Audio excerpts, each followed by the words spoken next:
Hi guys, জয় live স্টাইলে সবাইকে স্বাগতম। তো শুভ সন্ধ্যা। এখন সন্ধ্যাবেলা আমরা চলে আসছি মেলাতে, আর ভিডিওটা দেখতে থাকবো। আমি তো হাই বলতে চাইছি, এটারই চান্স পাচ্ছি না। এত লোকের ভিড় দেখতে তো পাচ্ছ, ঠেলাঠেলি।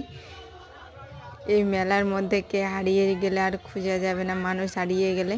আর অনেক দোকান ছিল দেখো, আর আমার ননদ হাই বলছে তোমাদেরকে সবাইকে। আর এখন আমরা মেলাটা ঘুরে দেখছি। আর এটা হচ্ছে একটা বাউল মেলা, 3-4 দিন হয়। আমি এই মেলাটাতে ফার্স্ট টাইম আসলাম, আর দেখো সব দিকেই লোক। তো এখন আমরা কসমেটিকের জিনিস নিব, ওই জন্য খুঁজে বেড়াচ্ছি। তা আমরা একটা কসমেটিকের দোকানে চলে আসছি বড়। তো মেয়েদের তো জানো, মেলাতে গেলে থাকলেও নিতেই হবে কিছু না কিছু জিনিস। তো আমরা সেটাই করতে চলে আসছি এখন, পয়সা ধ্বংস। তো এই ভিডিওটা কেমন লাগলো তোমাদের? ভালো